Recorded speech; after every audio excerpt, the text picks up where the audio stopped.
എല്ലാ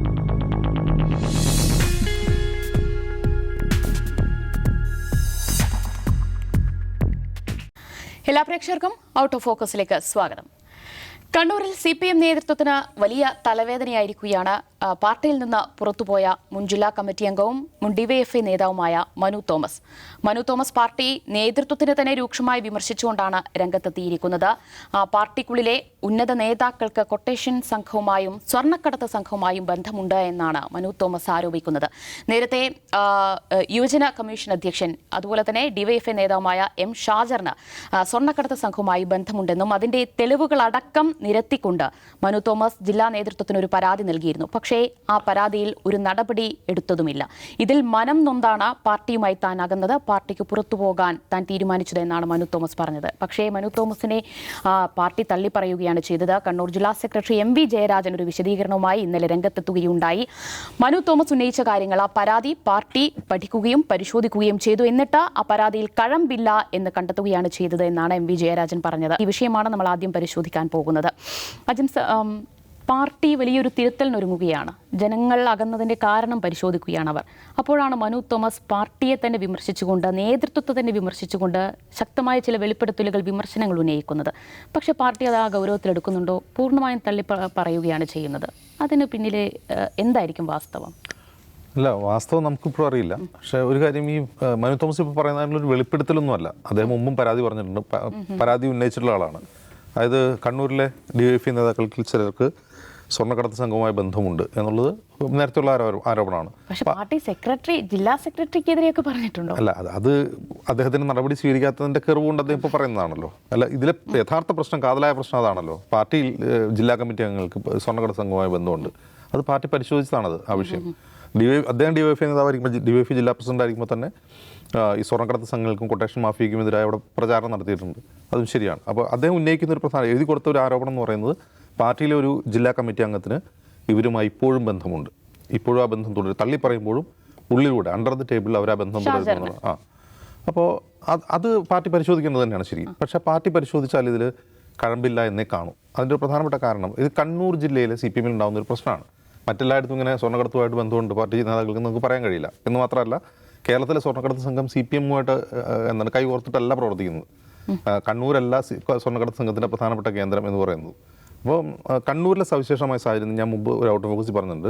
2014 ശേഷം പാർട്ടിക്ക് കൊട്ടേഷൻ സംഘങ്ങളെ കൊണ്ട്, അതായത് അക്രമ രാഷ്ട്രീയത്തിന് വേണ്ടി അല്ലെങ്കിൽ രാഷ്ട്രീയ കൊലപാതകങ്ങൾക്ക് വേണ്ടി ഇത്തരം ആളുകളെ ഉപയോഗിക്കേണ്ട സാഹചര്യമില്ല 2014 ശേഷം. കാരണം RSS-ഉം CPM-ഉം തമ്മിലുള്ള സംഘർഷം കണ്ണൂരിൽ വളരെ ഗണ്യമായ തോതിൽ കുറഞ്ഞിട്ടുണ്ട്. അവർക്ക് അതിൻ്റെ ആവശ്യം വരുന്നില്ല.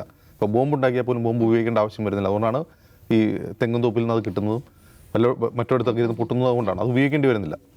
അപ്പോൾ എന്നാൽ ഇവരെ പിരിച്ചുവിടാൻ കഴിയില്ല. ഇങ്ങനെ ആളുകളെ, വളരെ എക്യുപ്ഡ് ആയിട്ടുള്ള കുറേ ആൾക്കാരെ പിരിച്ചുവിടാൻ കഴിയില്ല. അപ്പോൾ പാർട്ടി എന്താണ് ചെയ്യുന്നത് വെച്ചാൽ, അവരോട് സ്വന്തമായിട്ട് അവരുടെ കേസ് നടത്താനും അവരുടെ ചെലവിനൊക്കെ അവർ സ്വന്തമായിട്ട് കണ്ടെത്തിക്കുക എന്നുള്ളൊരു മൗനാനുവാദം കൊടുത്തിരിക്കുകയാണ്. ആ മൗനാനുവാദത്തിൻ്റെ പുറത്താണ് സ്വർണ്ണം കടത്ത് മാത്രമല്ല, സ്വർണ്ണം പൊട്ടിക്കലും. സ്വർണ്ണം പൊട്ടിക്കലെന്ന് പറഞ്ഞാൽ കടത്തിക്കൊണ്ടുവരുന്നവരെ ആക്രമിച്ച് അവരിൽ നിന്ന് സ്വർണ്ണം അടിച്ചു മാറ്റുന്ന രീതിയാണ്. ആ രണ്ട് രീതി നടക്കുന്നുണ്ട്. പക്ഷേ ഇവർക്ക് രാഷ്ട്രീയ പിൻബലമുണ്ട് ഉള്ളതുകൊണ്ട്, ഏത് മാഫിയയ്ക്കും രാഷ്ട്രീയ പിൻബലമുണ്ട്. അതുകൊണ്ടാണ് അവർക്ക് വളരെ സ്വൈര്യ വ്യവഹാരം നടത്താൻ കഴിയുന്നത്. പാർട്ടിയുടെ ഉന്നത നേതാക്കളുമായിട്ട് തന്നെ ഇവർക്ക് ബന്ധമുണ്ടാവും. അപ്പോൾ ഇതൊരു ഒരു പുതിയ സത്യമോ ഒരു പുതിയ ആരോപണമോ അല്ല. ഷാജറിനെതിരെ മനു തോമസ് കൊടുത്തിട്ടുള്ള പരാതിയേക്കാളപ്പുറം ആ ബന്ധം പലർക്കും പല തലത്തിലുമുണ്ട്. അതുകൊണ്ടാണ് നടക്കുന്നത്. അപ്പോൾ ഷാജറിനെതിരെ മാത്രം എന്തുകൊണ്ട് പരാതി എന്നുള്ളൊരു ക്വസ്റ്റ്യൻ ഉണ്ടല്ലോ. ഒരു ഷാജറിനെ കൊണ്ട് മാത്രം ഇത്തരം മാഫിയകൾക്ക് സ്വതന്ത്രമായിട്ട് വിഹരിക്കാൻ കഴിയുമോ? ഷാജർ എന്ന് പറയുന്ന ഒരാളുടെ പിന്തുണയോടെ ഇല്ല. അവിടെ പാർട്ടി തന്നെ അതിന് കണ്ണടച്ച് കൊടുത്തിട്ടുണ്ട്. അതുകൊണ്ടാണ്. അപ്പോൾ ഷാജർ അവരുമായിട്ട് ആരെങ്കിലും സംസാരിച്ചു എന്നുകൊണ്ട് പാർട്ടിക്ക് നടപടി എടുക്കാൻ കഴിയില്ല. അങ്ങനെ സംസാരം മറ്റു പലരായിട്ട് നടക്കുന്നുണ്ടാവും. അപ്പോൾ അതുകൊണ്ട് ഷാജറിനെതിരെ ഒന്നും ചെയ്യാൻ കഴിയില്ല. അപ്പോൾ മനു തോമസിൻ്റെ യഥാർത്ഥ പ്രശ്നം ഷാജറുമായിട്ടുള്ള അഭിപ്രായ ഭിന്നതയാണെങ്കിൽ അതിലേക്ക് ഈ പ്രശ്നം വലിച്ചഴിക്കുന്നതാണ് അതിൻ്റെ പ്രശ്നം. കാരണം പാർട്ടി നോക്കുമ്പോൾ ഷാജർ എന്ന ഇവരുമായിട്ട് ബന്ധപ്പെട്ടു, എന്നാൽ ഷാജറിനെതിരെ നടപടി എടുത്തുക എന്ന് പറഞ്ഞാൽ ഷാജർ പറയും അങ്ങനെ മറ്റുള്ളവർക്ക് നടപടി എന്ന് പറയും. അപ്പോൾ ഇത് പാർട്ടിയെ സംബന്ധിച്ചൊരു ധർമ്മസങ്കടമാണ്. മനു തോമസ് ഈ പാർട്ടിയിൽ നിന്ന് പുറത്താകുമ്പോൾ ആളുകൾ ഉന്നയിക്കുന്ന ആരോപണങ്ങൾക്ക്, പാർട്ടിയിൽ ഉണ്ടാകുമ്പോൾ ഉന്നയിക്കുന്ന ആരോപണങ്ങൾ അത്ര വില ഉണ്ടാവില്ല.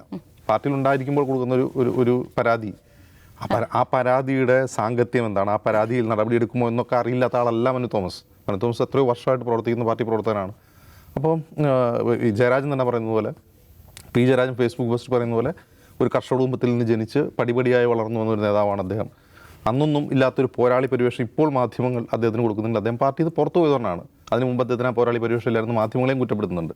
അപ്പോൾ ഇതിലൊരു പ്രശ്നം, നമ്മൾ ഒരു ഇൻസ്റ്റിറ്റ്യൂഷനകത്ത് നിൽക്കുമ്പോൾ നമുക്ക് പല വ്യക്തികളായിട്ട് അഭിപ്രായ ഭിന്നതകളുണ്ടാവും. അത് കഴിഞ്ഞിട്ട് അത് പുറത്ത് ഇറങ്ങിക്കഴിഞ്ഞിട്ട് നമ്മൾ അവരങ്ങനെയായിരുന്നു ഇവരെങ്ങനെയായിരുന്നു എന്ന് പറയുന്നതിനേക്കാൾ നമുക്ക് അകത്തിരുന്ന് തിരുത്താൻ കഴിയണം. അകത്തിരുന്ന് തിരുത്താൻ കഴിയാതെ നമ്മളതിന് പുറത്തിറങ്ങുക, പിന്നെ അതിന് നമുക്ക് നന്നാക്കാൻ കഴിയില്ല. പുറത്ത് വന്ന ഒരു സംഘത്തിൽ നിന്ന് നമുക്കതിനെ പിന്നെ നന്നാക്കാൻ കഴിയില്ല. നമുക്കിങ്ങനെ ചെളി വാരി അറിയാം എന്നല്ലാതെ ഇപ്പോൾ മനു തോമസ് നടത്തുന്ന പ്രതികരണങ്ങൾക്ക് ആ പാർട്ടിയെ നന്നാക്കുക എന്ന ലക്ഷ്യമുണ്ട് എന്ന് എനിക്ക് തോന്നുന്നില്ല. അങ്ങനെ നന്നാവില്ല. അങ്ങനെ നന്നാക്കാനാണെങ്കിൽ വി എസ് അച്യുതാനന്ദൻ നന്നാക്കിയേനെ. വി എസ് അച്യുതാനന്ദൻ പാർട്ടിക്കകത്ത് നിന്നാണ് ആ പാർട്ടി നന്നാക്കാൻ ശ്രമിച്ചത്.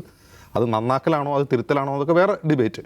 പക്ഷെ അങ്ങനെ ഒരു ഉൾപാർട്ടി പോരാട്ടം നടത്തി വി എസ് ആണ്. വി എസിനെ സാധിക്കാത്തത് ഒരു മനു തോമസിന് കണ്ണൂരിൽ സാധിക്കുമെന്ന് എനിക്ക് തോന്നുന്നില്ല. അപ്പോൾ നമുക്ക് വ്യക്തിപരമായ അഭിപ്രായ ഭിന്നതകളെ പാർട്ടിയുമായി ബന്ധിപ്പിക്കാതിരിക്കുകയാണ് എപ്പോഴും നല്ലത്.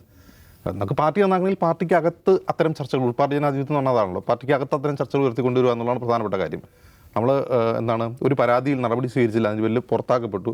പുറത്തായതിനു ശേഷം അവരങ്ങനെയാണ്, ജയരാജൻ ഇങ്ങനെയാണ്, ജയരാജൻ്റെ മകന് വിദേശത്ത് എന്തുകൊണ്ട് കോപ്പിക്കച്ചവടം അങ്ങനെ എന്തൊക്കെയാണ് പറയുന്നത് എന്നാൽ നമുക്ക് മനസ്സിലായിട്ടില്ല. അപ്പോൾ അങ്ങനെ അത് ഒരു തരം ചെളിവാരി അറിയൽ മാത്രമാണ്, അല്ലാണ്ട് പാർട്ടിയെ നന്നാക്കിയെടുക്കാമെന്നുള്ള ഒരു ലക്ഷ്യമാണ് അതിനെന്ന് എനിക്ക് തോന്നുന്നില്ല. ഇങ്ങനെ മനു തോമസിനെ പോലുള്ളവർ ഇങ്ങനെ പാർട്ടിക്ക് പുറത്തിറങ്ങി വന്നിട്ട് പാർട്ടിയെ നന്നാക്കാൻ നോക്കിയിട്ടുണ്ട്, അതുകൊണ്ട് പാർട്ടി നന്നാവുമെന്ന് എനിക്ക് തോന്നുന്നില്ല. പാർട്ടി തിരുത്തൽ പ്രക്രിയ, ആ തിരുത്തൽ പ്രക്രിയ അനിവാര്യമാണെന്ന് പാർട്ടി നേതൃത്വം സമ്മതിക്കുന്നുണ്ട്. ഈ പ്രത്യേകിച്ച് ലോക്സഭാ തെരഞ്ഞെടുപ്പ് പരാജയത്തിന് ശേഷം ആ പ്രക്രിയ കുറേ കൂടി ആഴത്തിലുള്ളതും കുറേ കൂടി സമയമെടുക്കുന്നതുമാണ്. പക്ഷേ ഇത് പലപ്പോഴായിട്ട് പാർട്ടി തിരുത്തൽ പ്രക്രിയ പറയുന്നുണ്ടെങ്കിലും അതിന് പ്ലീനം ചേർന്നിട്ടുണ്ടെങ്കിലും അതൊന്നും നടപ്പാവുന്നില്ല എന്നുള്ളതാണ് പ്രശ്നം. അതിൻ്റെ ഏറ്റവും പ്രധാനപ്പെട്ട പ്രതിസന്ധി CPM അതിൻ്റെ ചരിത്രത്തിൽ ഒരിക്കലും ഇല്ലാത്ത രീതിയിൽ തുടർഭരണം ലഭിച്ചു എന്നുള്ളതാണ്.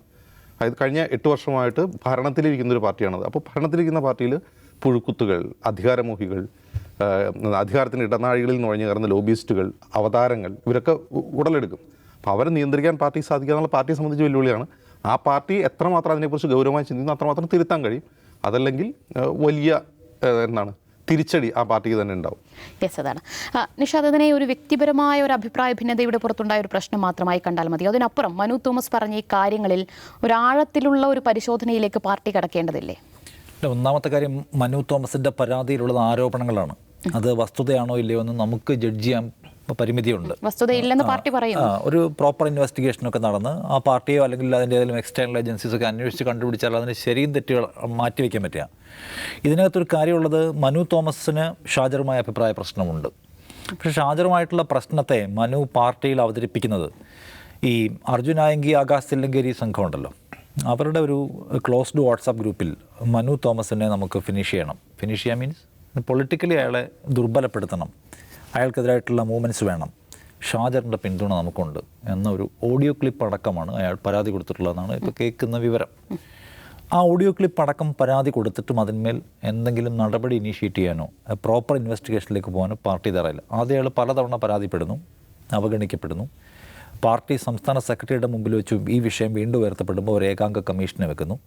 ആ കമ്മീഷൻ്റെ അന്വേഷണത്തിനൊടുവിൽ ജാഗ്രത വേണമെന്നോ മറ്റോ ഒന്നോ രണ്ടോ വാക്ക് പറഞ്ഞത് അവസാനിപ്പിക്കുകയാണ് ചെയ്തത്. സ്റ്റേറ്റ് സെക്രട്ടറിക്ക് അയാൾ വീണ്ടും പരാതി കൊടുക്കുകയാണ്. അപ്പോൾ താൻ ഉന്നയിച്ചിട്ടുള്ള ഒരു പ്രശ്നത്തിൽ ഇൻവെസ്റ്റിഗേഷൻ പ്രോപ്പറായി നടന്നില്ല എന്ന് മാത്രവുമല്ല, ഈ പരാതി അവിടെ നിലനിൽക്കെ ഷാജറിനെ സംസ്ഥാന യുവജന കമ്മീഷൻ അധ്യക്ഷനായി റിവാർഡ് ചെയ്യുകയും പദവി കൊടുത്ത് കൂടുതൽ ഉയർത്തുകയും ചെയ്തു എന്ന പ്രശ്നം വരികയും അയാൾ എന്ത് ചെയ്യുന്നു, ജില്ലാ കമ്മിറ്റിയിൽ പങ്കെടുക്കാതെ നിർവീര്യമായി നിൽക്കുക എന്ന് പറയല്ലേ. പാർട്ടിയിൽ നിന്ന് പുറത്തു പോകുന്നില്ല, പാർട്ടി അയാൾക്കെതിരെ നടപടി എടുക്കുന്നില്ല, അയാൾ പാർട്ടിയിൽ ആക്റ്റീവ് ആകുന്നില്ല എന്ന് തീരുമാനിച്ചു. അങ്ങനെ പോയി ഒരു ഘട്ടം കഴിഞ്ഞപ്പോൾ അയാളെ മാറ്റി വേറൊരാളെ റീപ്ലേസ് ചെയ്തു. അപ്പോഴാണ് ശരിക്കും പറഞ്ഞാൽ ഈ വിവാദം വീണ്ടും നമ്മൾ ശ്രദ്ധയിൽപ്പെടുന്നത്. അല്ലാതെ മനുവിനെ പാർട്ടി അങ്ങ് പുറത്താക്കുകയല്ല, സ്വാഭാവികമായൊരു പ്രക്രിയ സംഭവിക്കുകയാണ്.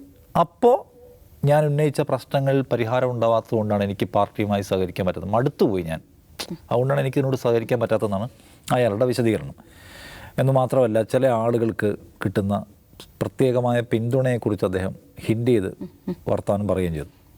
എനിക്ക് മനസ്സിലാത്ത കാര്യം, വളരെ പെട്ടെന്ന് എന്തിനാണ് ഈ പി ജയരാജൻ അതിൽ ചാടിപ്പിടിച്ചതെന്നാണ്. പി ജയരാജൻ്റെ ഡയറക്റ്റായിട്ടുള്ള ഒരു ആരോപണവും സത്യത്തിൽ മനു ഉന്നയിക്കുന്നില്ല. പക്ഷേ പി ജയരാജൻ ചാടി ഇടപെടുകയും ദീർഘമായ കുറിപ്പെഴുതുകയും ഇയാൾ വിപ്ലവത്തിൻ്റെ വഴിയിൽ നിന്ന് വിഭിന്നനായി പോയി കഴിഞ്ഞിരിക്കുന്നു, ഇയാൾ കച്ചവടത്തിൽ നിന്ന് പിന്മാറാൻ പറഞ്ഞിട്ട് പിന്മാറിയില്ല, ഇത് പാർട്ടിയെ വേട്ടയാടാൻ ഇട്ട് കൊടുക്കുകയാണ് എന്നുള്ള ആരോപണങ്ങൾ ഉന്നയിക്കുകയും ചെയ്യുകയാണ്.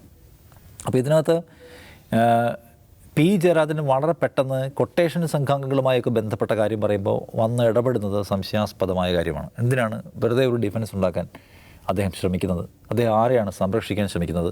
ചർച്ച ഏത് വഴിക്ക് പോകരുത് എന്നാണ് പി ജയരാജൻ ആഗ്രഹിക്കുന്നത് എന്നീ ചോദ്യങ്ങൾ അവിടെയുണ്ട്. അല്ലെങ്കിൽ തന്നെ അവിടെ പാർട്ടിക്കകത്തും പുറത്തുമായി കേൾക്കുന്ന പലതരം കഥകളുണ്ട്.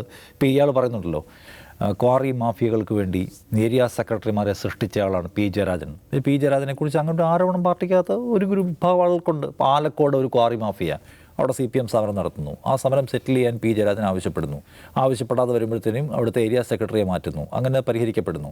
ആ നിലയ്ക്ക് പലതരം ഇടപാടുകൾ ഉണ്ടായി എന്നുള്ള പരാതിയൊക്കെ അവിടെ ഉണ്ട്. ആ പരാതി CPM-നകത്ത് ഓൾറെഡി ഉയർന്നു വരികയും സംസ്ഥാന നേതൃത്വത്തിൻ്റെ അടക്കം മുന്നിൽ വരികയും ചെയ്തിട്ടുള്ള ഒന്നാണ്.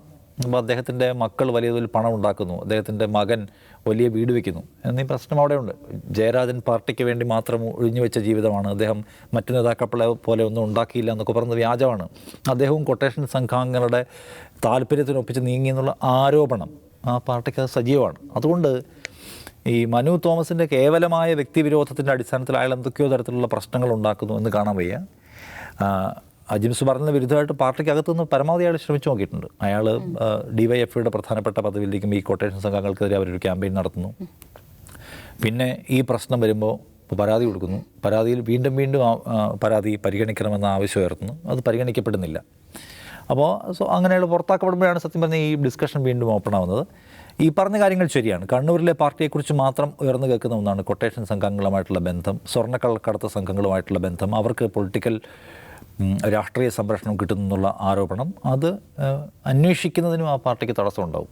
കാരണം നേരത്തെ പറഞ്ഞ പോലെ പണ്ടൊക്കെ ഈ പാർട്ടിക്കാരായ ആളുകൾ സംഘർഷത്തിൽ പ്രതികളാക്കപ്പെടുകയും ശിക്ഷിക്കപ്പെടുകയൊക്കെ ചെയ്യുന്നത് പാർട്ടി കോമ്രേഡ്സ് തന്നെയായിരുന്നു, കേഡേഴ്സ് ആയിരുന്നു. ഇപ്പോൾ TP ചന്ദ്രശേഖരൻ കൊലക്കേസിൽ പിടിക്കപ്പെടുന്ന ആരാണ്? പിടിക്കപ്പെടുന്ന ആളുകൾ ഈ കൊടി സുനി എന്നൊക്കെ പറഞ്ഞ ക്രിമിനൽ സംഘമാണ്. ഓപ്പറേഷൻസിൻ്റെ ചുമതല കൊട്ടേഷൻ സംഘങ്ങൾക്ക് കൈമാറിയ ഒരു സംസ്കാരത്തിലേക്ക് CPM ശരിക്കും മാറിയിരുന്നു. അതുകൊണ്ടാണ് നമ്മൾ ഈ കൊടിസുനിയെ പോലുള്ള കിർമാണി മനോജ്, അണ്ണൻ സുജിത്ത് എന്നൊക്കെ പറഞ്ഞ പാർട്ടിക്കാരാണെന്ന് അറിയില്ല, ഒരു കൊട്ടേഷൻ സംഘമാണ്. ആർക്ക് വേണ്ടി എന്ത് ഹീനമായ കൃത്യവും ചെയ്യും. അത്തരം ആളുകളിലേക്ക് മാറുന്നു. അവരാണ് ആകാശ് തില്ലങ്കേരി ഒരു കോൺഗ്രസിൻ്റെ യുവ നേതാവിനെ അരിഞ്ഞരിഞ്ഞ് കൊന്നയാളാണ്, ഷുഹൈബിനെ കൊന്ന ആളാണ്. അതിന് അയാൾ വേറൊരു കൊട്ടേഷൻ സംഘം ഉണ്ടാക്കുന്നു, സ്വർണ്ണക്കള്ളക്കടത്ത് കേസും. അർജുൻ ആയെങ്കിൽ. അപ്പോൾ ഇത്തരം ആളുകളെ പാർട്ടി ഉപയോഗപ്പെടുത്തിയിട്ടുണ്ടെന്നുള്ളൊരു വസ്തുതയാണ് നേരത്തെ ജിംസ് പറഞ്ഞത്. അതിൻ്റെ അനന്തരഫലമായിട്ട് പലതരത്തിലുള്ള സംഗതികൾ ഉണ്ടായിരിക്കാം. അതായിരിക്കാം മനു തോമസിനെ പോലുള്ള ആളുകൾ ചൂണ്ടിക്കാണിക്കുന്നത്. അതിൽ ഒരു പ്രോപ്പർ ഇൻവെസ്റ്റിഗേഷനിലോ ആഴത്തിലേക്കുള്ള ഒരു അന്വേഷണത്തിലേക്കൊന്നും CPM-ന് പറ്റാത്ത വിധം അവിടെ കുഴപ്പമുണ്ട്. എന്തുകൊണ്ടാണ് പി ജയരാജനെ പോലെ വളരെ സ്വീകാര്യനായിട്ടുള്ള ഒരു പ്രധാനപ്പെട്ട സീനിയർ ലീഡറെ CPM പെട്ടെന്ന് മുഖ്യധാരയിൽ നിന്ന് വിഡ്രോ ചെയ്യുന്ന എന്തിനാണ്? നമ്മൾക്ക് അത്ഭുതം തോന്നിയ ഒന്നാണ്. കണ്ണൂരിൻ താരകമല്ലോ പി ജയരാജൻ എന്ന പാട്ട് പാടി കേട്ടിട്ടാണോ പി ജയരാജനെ പിൻവലിച്ചത്? അല്ല, വ്യക്തി ആരാധന അതൊന്നും മാത്രമല്ല. അതിനപ്പുറം പി ജയരാജൻ്റെ കീഴിൽ കുഴപ്പം പിടിച്ച ഒരു സംസ്കാരം അവിടെ രൂപപ്പെട്ടു വരുന്നു എന്ന് പാർട്ടിക്ക് ബോധ്യപ്പെടുത്തുകൊണ്ടാണ്. ഒന്നാമത് RSS-ഉമായിട്ടൊക്കെ സന്ധ്യ ഉണ്ടാക്കി നമ്മളിനി പ്രശ്നങ്ങൾക്കൊന്നും നിൽക്കണ്ട. പിണറായി വിജയൻ്റെ കീഴിൽ നമ്മളൊരു ഗവൺമെൻറ് ഫോം ചെയ്ത് നമ്മൾ വൃത്തിയായിട്ട് പോവുകയാണ്. അപ്പോൾ അതിനിടയ്ക്ക് പാർട്ടിയെയും സർക്കാരിനെയും അവമതിപ്പുണ്ടാക്കുന്ന തരത്തിലുള്ള മോശം സംഗതികളൊന്നും വരാൻ പാടില്ല.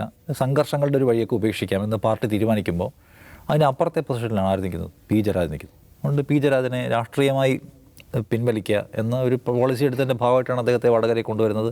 വടകര മെസ്സേജിന് തോറ്റതിന് ശേഷം അദ്ദേഹത്തെ റീഇൻസ്റ്റേറ്റ് ചെയ്യുന്നില്ല, പകരം അവിടെ MP ജയരാജനെ കൊണ്ടുവരികയാണ്.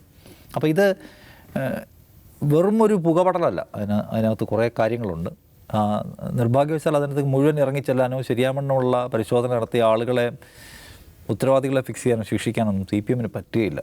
യെസ്, അതാണ്. അങ്ങനെ ചില ദുരൂഹതകളുണ്ടെന്ന് വേണം സംശയിക്കാൻ. എന്തായാലും ഇവിടെ മനു തോമസ് പാർട്ടിയിൽ നിന്ന് പുറത്തുപോയതിന് പിന്നാലെ CPM നേതാക്കൾക്ക് ഈ കൊട്ടേഷൻ സ്വർണ്ണക്കടത്ത് സംഘങ്ങളുമായുള്ള ബന്ധം അതെന്തായാലും ജനങ്ങൾക്കിടയിൽ സജീവ ചർച്ചയായിട്ടുണ്ട്. ആ ചർച്ച എന്തായാലും പാർട്ടിക്ക് ഭൂഷണമാകില്ല, പ്രത്യേകിച്ച് ഒരു തിരുത്തൽ പ്രക്രിയയിലേക്ക് പാർട്ടി കടക്കുന്നത് കൊണ്ട് തന്നെ. അപ്പോൾ ആ ചർച്ച ഒഴിവാക്കാൻ പാർട്ടി എന്തൊക്കെ ചെയ്യുമെന്ന് നമുക്ക് നോക്കാം.